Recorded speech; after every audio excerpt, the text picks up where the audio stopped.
শুভ সকাল বন্ধুরা, কেমন আছো তোমরা সবাই? আশা করছি তোমরা সবাই খুব ভালো আছো, সুস্থ আছো।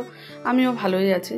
তো দেখো, আজকে বুদ্ধ পূর্ণিমার ছুটি স্কুল, আর আমি সকালবেলা উঠে অনেক কাপড় কেচেছি। দেখো, সব এক ধার করে মেলে দিয়েছি। অনেক দিন ধরে জমেছিল, সময়ও পাচ্ছিলাম না, আর বাড়িতে এত বালি সিমেন্টের কাজ হয়েছে, তো ভাবলাম না, আজকে যখন সময় পেয়েছি সবগুলো ধুয়ে দিয়ে আর রোদও পুরো উঠেছে, শুকিয়ে যাবে। তারপর আসলাম ঠাকুর পুজো দিতে।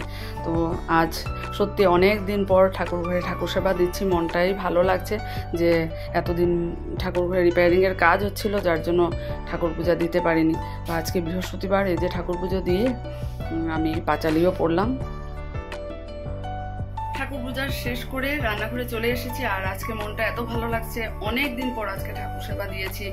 আর আরেকটা হলো আজকে বৃহস্পতিবার, বড়মার জন্মবার, আর তার মধ্যে আজকে বড়মার জগৎ জন্য এসেছি, বড়মার ৫৪তম তিরোধান তিথি দিবস। তো আজকের দিনে ঠাকুর সেবা দিতে পেরেছি, এটাই মনটা খুব আনন্দ লাগছে।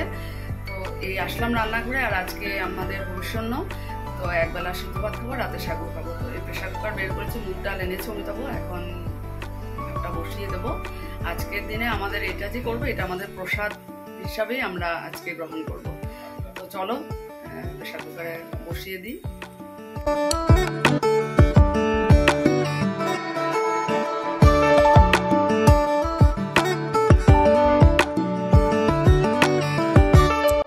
তো বিকেলের জন্য সাগু ভিজিয়ে রেখে দিয়েছি, কারণ সাগু আগে থেকে না ভিজালে না ভালো করে ভিজে না।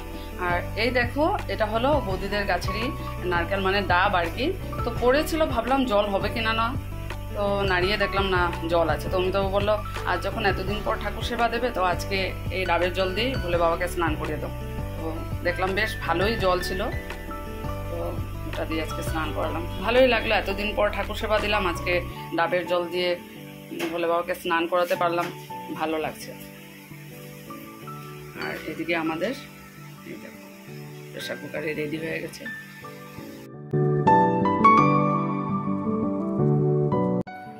কি বলবো, আজকে এত গরম, অনেক আগে বিছানায় গেলেও বিছানায় শুতে পারিনি, এত গরম হয়েছে। একবার পাকাতে শুয়েছি, একবার বিছানায়, মানে শান্তি পাচ্ছিলাম না। তো যাক, এখন একটু চুলটুল আঁচড়ে নিলাম, ক্লাস আছে, ক্লাস করাবো। তারপর সন্ধ্যা হওয়ার পর তারপরে কিছুটা গরম কমবে, কারণ রোদের হিটটা থাকবে না। তো তখন দুপুরবেলা সত্যি এত রোদ, ঘর পুরো গরম হয়ে গেছে। চলো ক্লাসটা আগে করাই, তারপর আস্তে আস্তে রান্নাঘরে যাবো, দুধ জাল দেবো, যাবার। মিউজিক ক্লাস শেষ করে আমি ড্রয়িং রুমে আমার যেগুলো কাপড় ধুয়ে দিয়েছিলাম, আজকেও ধুয়েছি, আগেও অনেক ছিল। তো যেহেতু রিপেয়ারিংয়ের কাজ চলছিল, ঘরে পুরো সিমেন্ট বালির মানে ধুলাধুলা হয়েছিল, তাই এগুলো উঠিয়ে রেখে দিয়েছিলাম। আজকে একবারে সেগুলো লাগালাম, পর্দা লাগিয়ে দিয়েছি, সোফার কভার লাগালাম, বিছানা চাদর বেঁধে দিয়েছি, হারমোনিয়াম ঢাকনা লাগিয়ে হয়ে গেল কমপ্লিট। এখন যেমন রুমটা দেখতে ভালো লাগছে, কেমনই লাগছিল, কিন্তু কি করব, এত বালি বালি হয়ে গেছিল, ভালো লাগছিল না।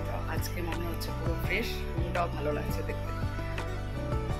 চলো এখন যাবো রান্নাঘরে, দুধটা জাল দিই, তারপর ছেলে আসলে যাবো।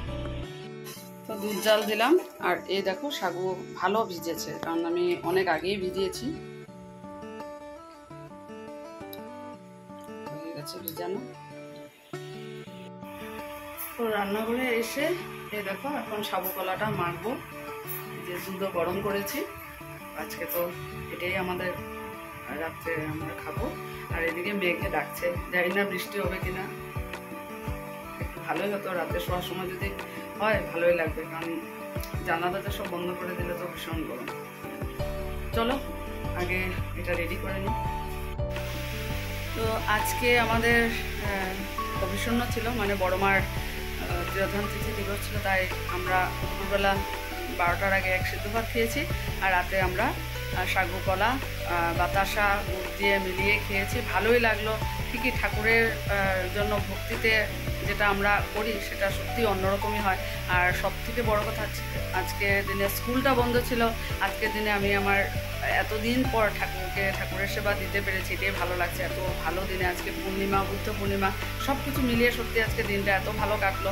আর ব্যস্ততা তো আছে, তো চলো বন্ধুরা, কালকের দিনও ছুটি আছে, দেখতে দেখতে আজকের দিনটা কেটে গেল, কালকের দিনও এইভাবেই যাবে। তো তবুও আর কি বাড়িতে থেকে সত্যি খুব ভালো লাগছে, সময়টা কীভাবে চলে যায়। তো চলো আজকের ব্লগটা এখানে শেষ করে দিলাম, আগামীকাল নতুন একটা ব্লগে দেখা হচ্ছে। তোমরা সবাই ভালো থেকো, সুস্থ থেকো, গুড নাইট।